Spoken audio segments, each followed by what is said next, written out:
Yes, good old TJ.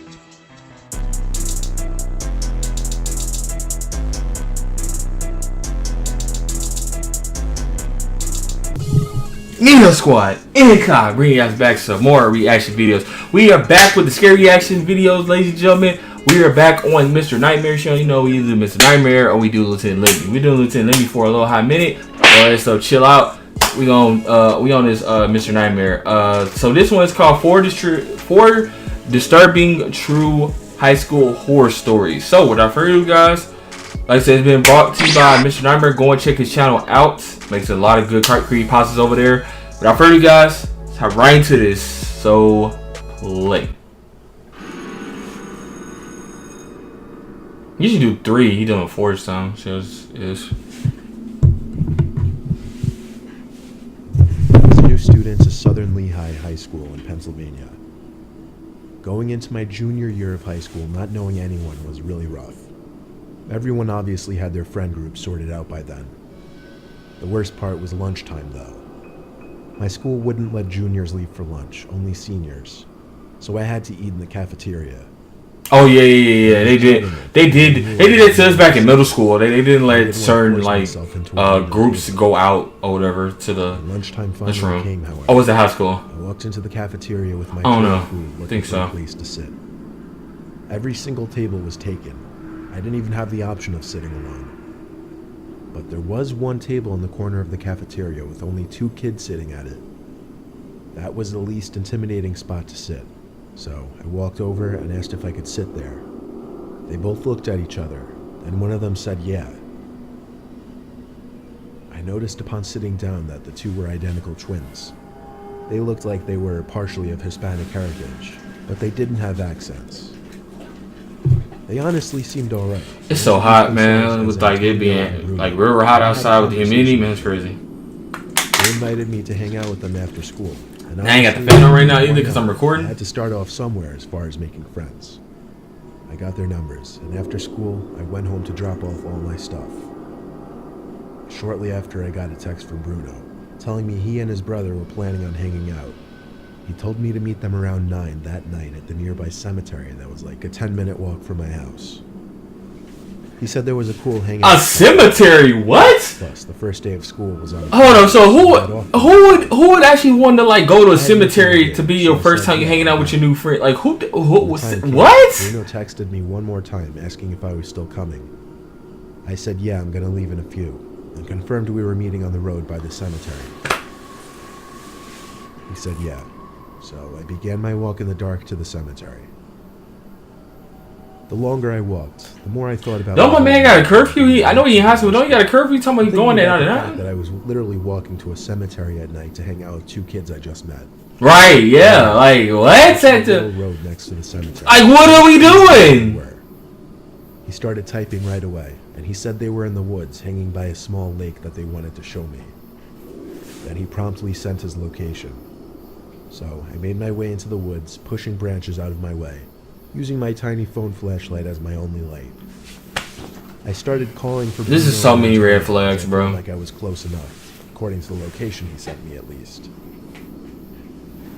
Suddenly I heard footsteps, so I stopped. Definitely footsteps approaching me, but they were very low and slow. I called out that they better not be trying to scare me. When they weren't answering me, though, I decided this was stupid. I turned and started walking back towards the road.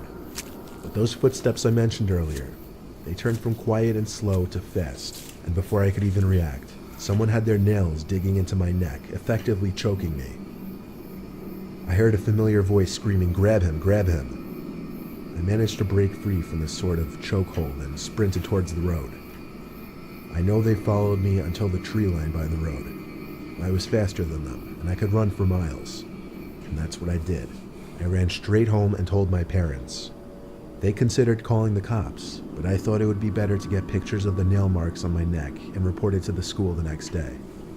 That's what we did, and with the help of the text that I got from Bruno, I was able to get the 2 students expelled.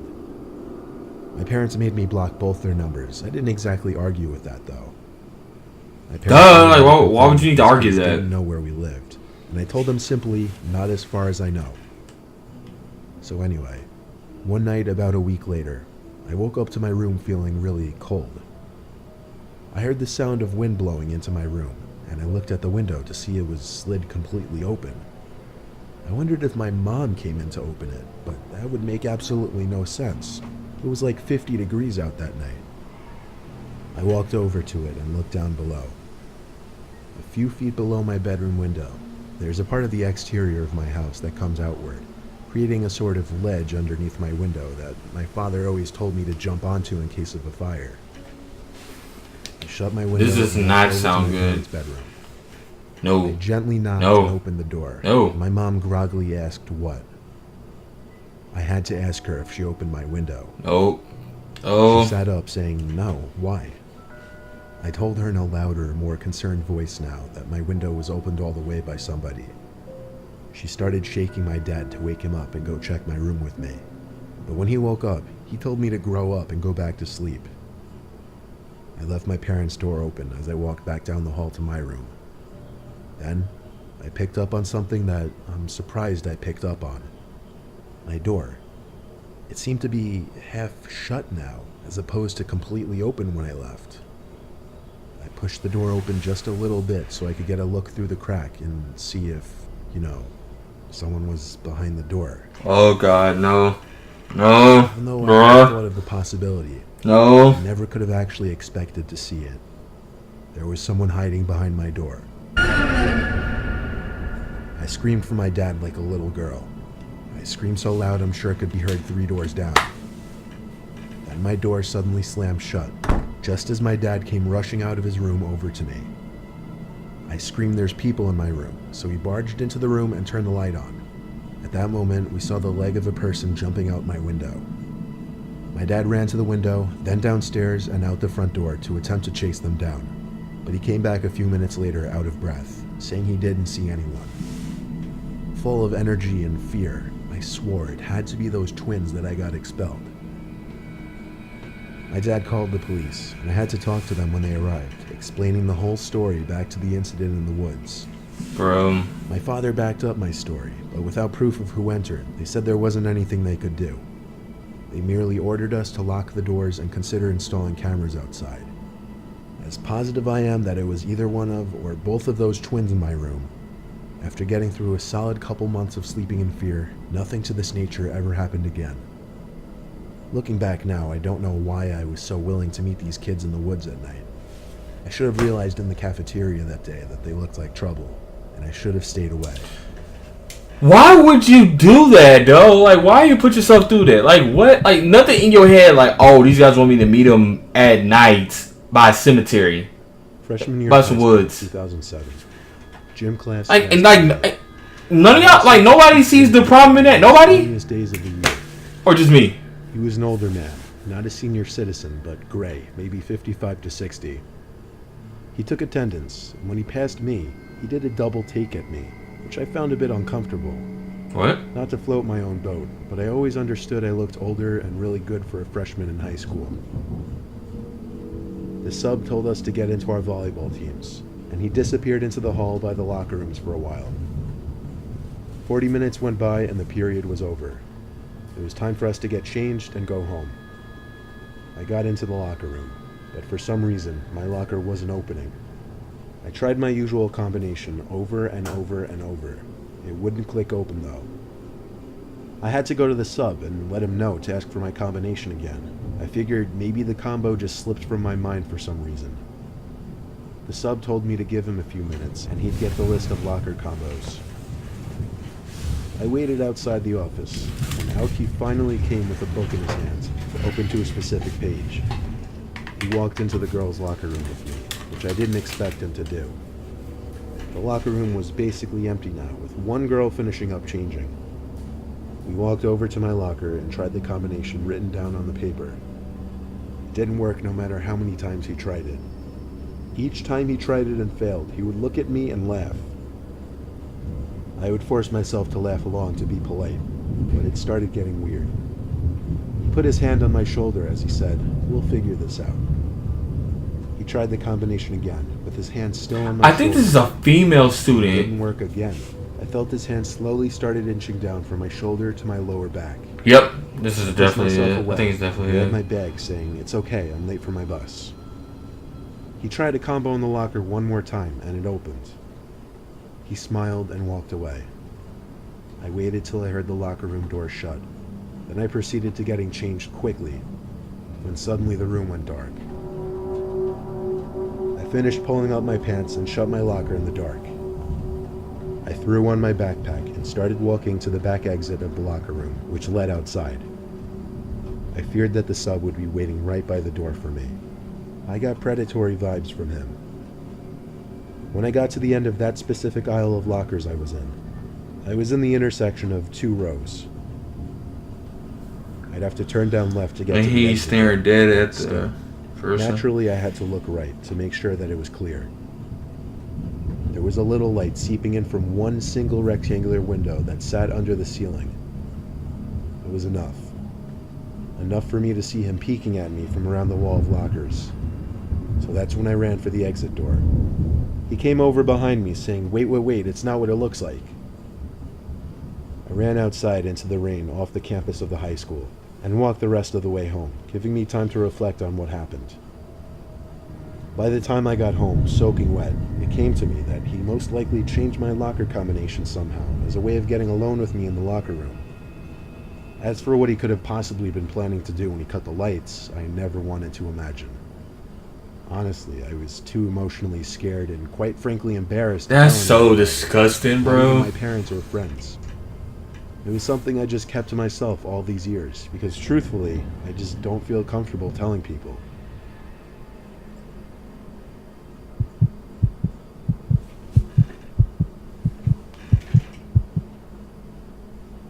When I was in high school, I was in the band. At my school, band was basically an easy A. It was either that, orchestra, or chorus. So I went with band. Anyway, My high school didn't have no band like that. We just had gym based, so it's like the only like extra thing you do. Well, other than that, then your career class you want to go into like in high school. Missing 2 lessons. Because of that, my grade was a B. I went to him after class to ask if I could make up the lessons, and even though he seemed reluctant, he said he would let me come in during a lunch period and practice in one of the downstairs storage rooms to get credit for a lesson. I was more than happy with that, because realistically, I would probably just play games on my phone anyway instead of actually practicing. I arrived to the music room during my lunch period the next day. So I took my saxophone and headed down the stairs outside the music room towards the basement area for the music department. Case seems normal right It was now. kind of creepy down there because absolutely no one besides the music teachers would go down there usually, and the lights were kind of shitty. I'd only been down there a couple times before that day. But anyway, I walked down the hallway, and on either side were a bunch of doors that led into small, maybe 7 by 7 feet rooms.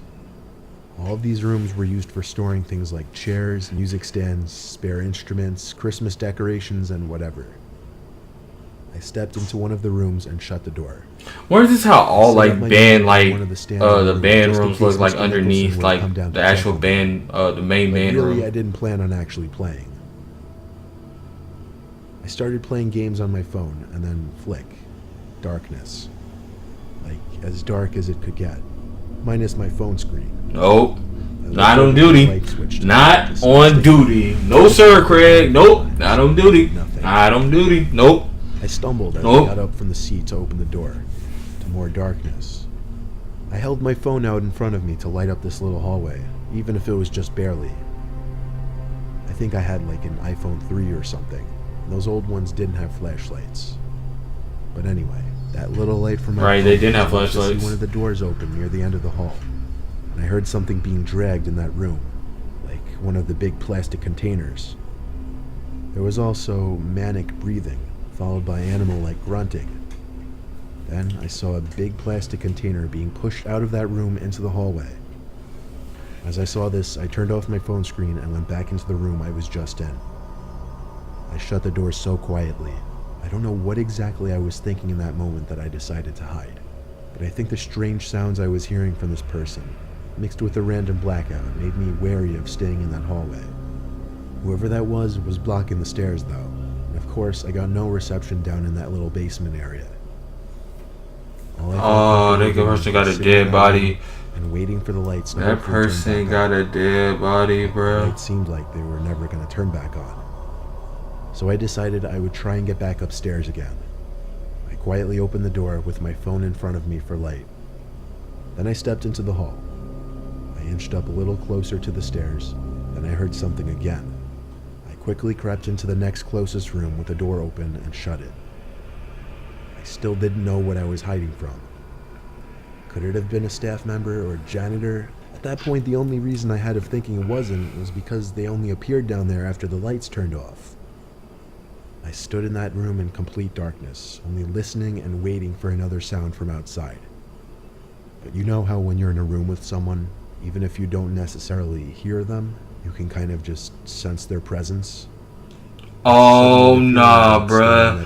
He not in that room with him and it's dark, bruh. I lifted my shaking hand up and pressed the home button on my phone to turn on the screen, just for half a second. That was enough to see someone standing in the corner of this little storage room, 3 feet away from me. I pretended I didn't see anything, but it was too late. Shh, is what I heard, breaking the silence. Then, a hand patted my shoulder twice and started squeezing it. I basically dove for the doorknob, struggling to find it at first, but pulling the door open when I did. The man in the room with me tried pushing the door shut after I opened it, but I was already out. I ran up the stairs and out the door to the main level of the music hall, where the lights were still on. I ran to Mr. Nicholson. I'm so glad that I didn't have none of these experiences in high school, bro. Security to check the basement section of the music hall, but security came back upstairs and said, besides a bunch of music equipment moved around, there wasn't anyone down there. The rest of the period, Mr. Nicholson canceled his flute lesson, and I sat there in the room with him and 5 flute players, explaining the whole story in detail. Without cameras in the music hall, there was no way of catching whoever went down there and killed the power for the basement. It seemed that he was trying to steal expensive music equipment. That, or God knows what else. I'm telling you, man. The next day, I was called into the dean's office to give my story of what happened, and the rest is history. I'm trying to tell you, man, that was a dead body he had, man. I'm trying to tell you, man, there wasn't no equipment. He had a dead body, bro, in the basement of a music hall in high school. One night, my friends and I hatched. Who would have think? Who would have thought, bro? We'd sneak into the high school basement through one of the windows that was. Why? Why are we sneaking in the basement? Think about this window. Why are we sneaking in the school basement? Why? Surrounding an outside staircase leading to the basement. Not that it would effectively stop anyone, but it added that extra barrier that makes you feel like you're really doing something devious when you crossed over it. We made sure there weren't any security cars anywhere nearby and hopped the gate. Crawling in through the window proved difficult, considering we had to boost ourselves up, then crawl through an insanely skinny opening. But once we were in, we were in. We kind of dispersed from each other to explore different areas. One thing was for sure, the basement of the school was a mess, and anything but interesting. There was little light. One small white light was on in a far corner, and the exit sign light actually produced more light than you'd think. I was looking around when I saw one of my friends in front of me. He whispered, "Let's go upstairs." So I followed him upstairs, and he opened the door up to the main hallway of the school. Everything was dark. I always thought there were at least some lights left on in the school at night. But no, not a single light was on. And all that really stood out as far as the eye could see were the various exit signs glowing red. I followed my friend down the hall and remembered saying, "Dude, this is really creepy." And he replied back, "Shh." But I realized he was right. Who knew if somebody else could be in the building besides my friends and I? Little did I know just yet. I followed my friend to the bathroom, and he went into one of the stalls. I whispered, "Hurry up." I waited. This is so weird. Like, why would you do this? My phone this? started to ring. I picked up, and it was one of my friends, Chris. He asked, "Where the hell did you go?" I said I'm upstairs with either Roland or Brandon. He said, "What do you mean? They're with me." And right after, both Brendan and Roland said hi, apparently on speakerphone. I stuttered the word "I" and stopped, trying to think straight. Then, there was a laughing coming from in the stall. Not the laugh of any of my friends. I looked up at the stall. There was someone looking over it at me, probably standing on the toilet. I screamed holy shit over and over into the phone as I left the bathroom. Shortly after I was out, I heard the stall door slam shut. I tried to run back to the basement in the dark, but it wasn't too easy to find in the dark. Luckily, I managed to find it, so I started to scream their names as I ran down the stairs. I screamed, "Go, go," when they answered, and we one by one jumped off some kind of bucket onto the window ledge and crawled back outside. I was the first one out, though, afraid that person from the bathroom was following. When we were all outside, I explained to them, out of breath, while also laughing now that I felt safe with all of them next to me. I guess we were loud or something, though, because as we all just started looking around at the whole school building and all the classroom windows, in one of the downstairs windows was someone with their hands pressed up on the glass. We could only see maybe half their face. I said that's gotta be him, as Roland ushered us to get the hell out of there. We ran until we were off the premises of the school, bro. and that was that. We came up with a lot of possible explanations, but none of them really made sense. Obviously, we never did anything like that again, though. Alright, man, that's the end of that, man. I cannot talk today. God, Corey. Anyway, what you call it? Four disturbing true high school horror stories. There you go, I got it. Anyway, like I said, it's Valuable Boy, Mr. Nightmare. Go ahead, check out his channel. Go ahead and subscribe. Go over there, check out his content. Please be boy Incog, man. Like, share. If you're new to the video, subscribe. Also, as well as the bell notification. You know what I'm saying? Do that. It's quick. Do it. Do it. Do it. Do it. Do it. Do it. Do it. Do it. Do it. Do it. And my guys. Peace.